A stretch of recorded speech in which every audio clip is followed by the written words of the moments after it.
Thank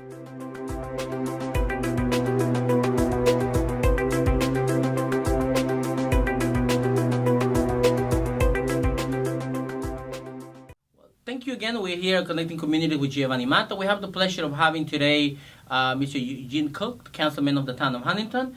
And we've been talking about your business experience, but we also wanted to touch the topic of nowadays with you.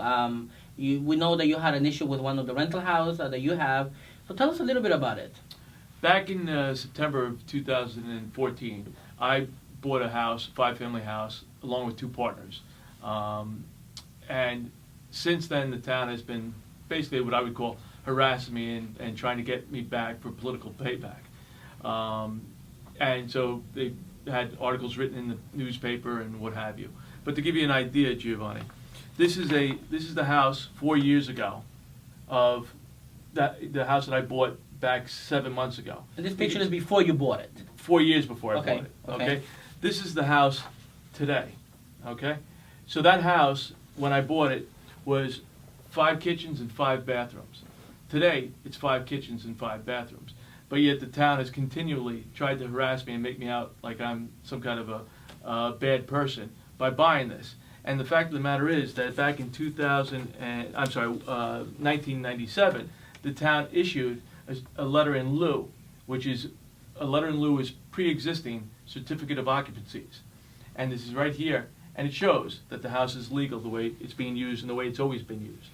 But it's a shame because the town board has decided they'd rather harass me and make sure that these articles are put in the paper that make me look bad because I'm coming up for election in November and they want to make sure that I lose so that they can still manipulate the town the way they always have been.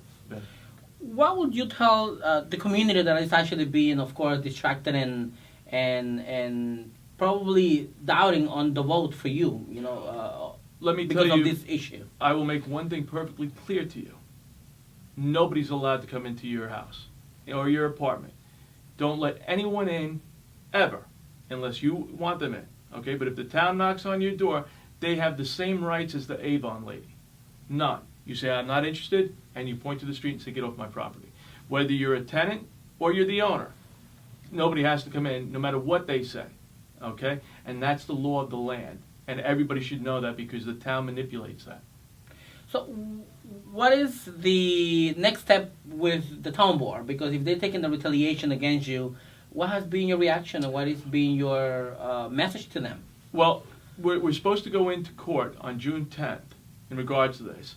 I believe what's going to happen is that we're going to get there and the town is going to have some kind of delay for it because they want it out there, just floating out there.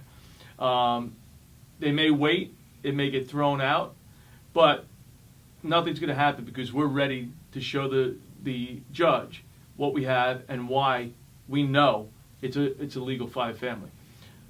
But I think they'll throw it out, and then come around September, early October, they'll issue new summonses. Now, as you can see from this photograph, this house is totally updated and in great shape. Okay, nothing I did on this house needed any permits, but the town will issue a summons anyway for political payback, and you can bet that's going to happen. So what can the town board, if the town board themselves are behaving this way with an elected official like you, so what can the community expect? Not much. I think the community is very saddened by the way they've been treated over the past number of years. The best way is to get the community out to vote and vote them out. It's my belief that they should have term limits, okay, 2 4-year terms, and get them out. We as community people should be running our town. That's what government's all about, not these long-term politicians that have been there. Supervisor's been there for 22 years, okay, and 2 of the other board members for over 16 years. Well, those were the words of Mr. Councilman Eugene Cook for this rental house issue. We'll be right back.